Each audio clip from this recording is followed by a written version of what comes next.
Shalom, dunia sedang menghadapi tantangan ekonomi besar, konflik bersenjata, susah mencari pekerjaan, daya beli yang menurun hingga terlilit pinjol.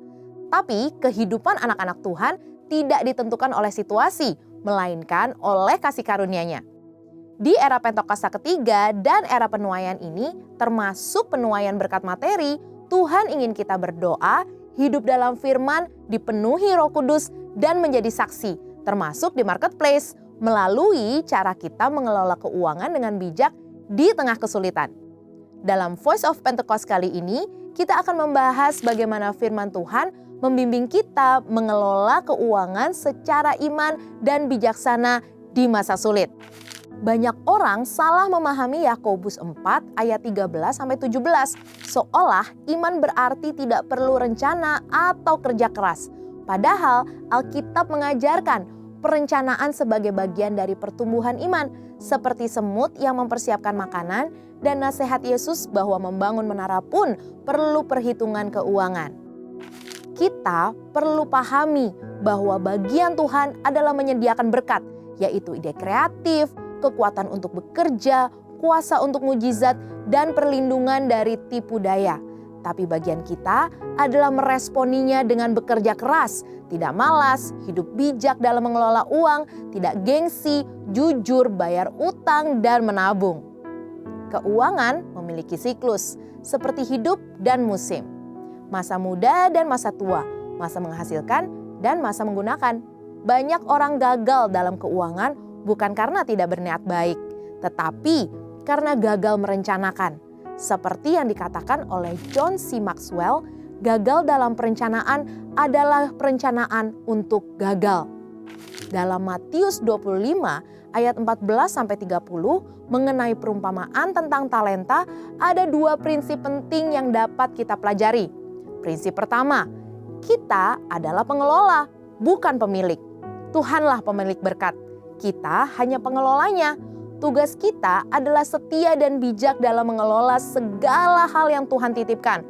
Uang, waktu, bakat, koneksi, dan kesempatan. Howard Dayton berkata, hal kecil memang kecil, tapi kesetiaan dalam hal kecil adalah hal besar. Menurut Holman Apologetic Study Bible, 1 talenta setara dengan 6.000 denari. Karena 1 denari adalah upah kerja 1 hari di zaman Romawi, maka 1 talenta sama dengan 6.000 hari kerja atau sekitar 17,5 tahun gaji. Artinya 1 talenta sebetulnya bukanlah jumlah yang kecil, dan tentunya kita dituntut setia sesuai kapasitas masing-masing. Maka jangan abaikan apapun yang Tuhan titipkan. Gunakan itu untuk memperluas kerajaan Allah dan jadi saluran berkat. Prinsip kedua, jadilah saluran berkat. Berkat bukan hanya untuk diri kita sendiri, tapi juga untuk misi Tuhan, persepuluhan, buah sulung, dan pemberian kita mendukung gereja, pelayanan, dan misi adalah bentuk kasih dan penghormatan kita kepada Tuhan.